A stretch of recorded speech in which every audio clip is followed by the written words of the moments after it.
So the door is open. You can see the groups going in.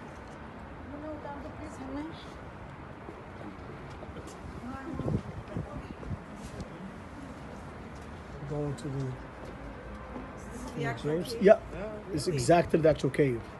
And we read Surah Al-Jum'ah every day. Yes. And now we're seeing it. MashaAllah.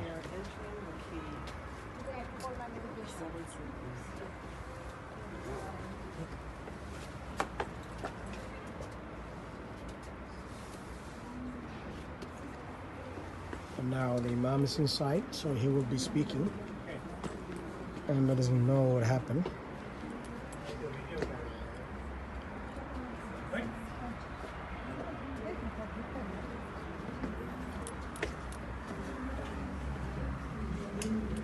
We're entering the cave now.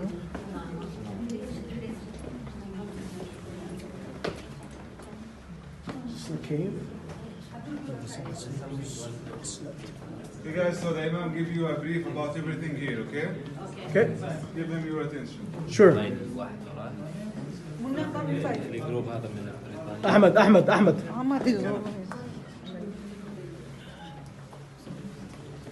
Okay, the Imam will be talking now. Bismillah. Assalamu alaikum. Now we are in the cave of Ashab al-Kahf, which mentioned in Surah al-Kahf. Already we know the story, so I will give you a brief about the cave. In this cave, Ashab al-Kahf, or the guys, hide in this cave for 300 or 309 years, as mentioned in Surah al-Kahf. How many they were Ashab al-Kahf? Some people said Ashab al-Kahf they were 3, 4th one the dog. Other people said they were 5, 6 one the dog. Allah Azza wa Jal say Rajman bil Ghaib. Rajman bil Ghaib, it means not correct. They are not 3 and they are not 5. Then other people said Ashab al-Kahf they were 7, 8 one the dog. قُلْ رَبِّي أَعْلَمُ بِعِدَّتِهِمْ مَا يَعْلَمُهُمْ إِلَّا قَلِيلٌ. It means just Allah Azza wa Jal and a few people know how many they were Ashab al-Kahf.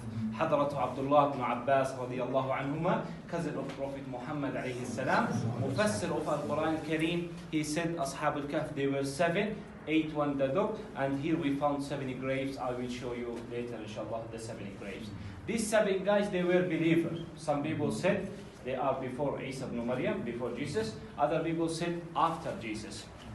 In the Roman time, and the king was praying to the stone, and anyone who don't pray to the stone, he will kill them. These guys ran away from the bad ruler and hide in this cave. Then they slept in Al-Fajwa in Surah Al-Kahf. وَهُمْ فِي فَجْوَةٍ مِّنْ. In Arabic, this is Al-Fajwa. They slept over there for 309 years. After this time, they wake up, but they didn't know that they slept a long time. They thought maybe they slept one night or some hours. قال قائل منهم كم لبثتم قالوا لبثنا يوما أو بعض يوم. Then they feel hungry and they said one of them go to buy food. The money, it was a silver. In Surah Al-Kahf, ابعثوا أحدكم بورقكم. In Arabic, there is a difference between waraq and waraq. Waraq, it means a paper, but waraq, it means a silver.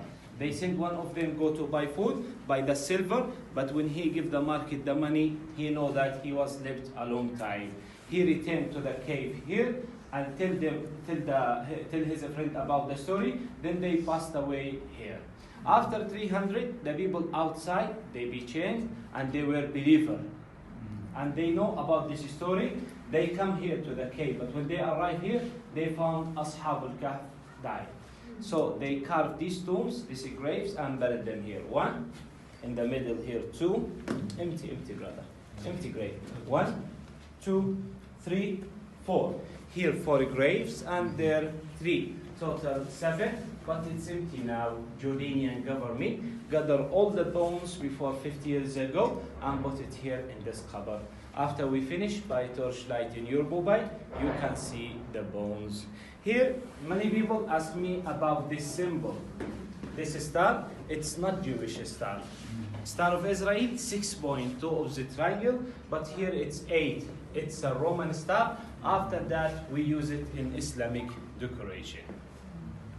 Here it is an ancient Islamic writing. It's before 1,200 years ago, and it means they renewed the cave in Abbasi's time. And this area, Al-Fajwa, Ashab al-Kahf, they slept over there, and the dog, it was outside in the entrance of the cave. In that time, Qibla, it was oriented to Bayt al-Maqdis, to Al-Aqsa, and Al-Aqsa this way. Here the right, and here the left. Inside to the right, there is a hole for the sun. Sunlight used to come from that hole at midday. When sunset come through the door. And this stuff, there is some remains. We found it around the cave. It's not belong to them, but it's to the people who lived here after them. Outside, there is Umayyad Masjid. On top, there is a masjid which mentioned in Surah Al-Kahf. This cave was a natural cave, normal cave. After Ashab al-Kahf passed away, the Byzantine carved it. Last renew, this white plaster, white cementy, since Salah ad-Din al-Ayyubi. Name of this area, Al-Raqim, as mentioned in Surah Al-Kahf. أم حسبت أن أصحاب الكهف والرقيم كانوا من آياتنا عجبا. Hadrat Abdullah ibn Abbas رضي الله عنهما, he said Al-Raqim, name of the area here. And it's Al-Raqim from the past. Wallahu a'lam. Is there any question? Okay, here the ministry made a CD and a DVD. It's covered the cave. Maqam Nabiullah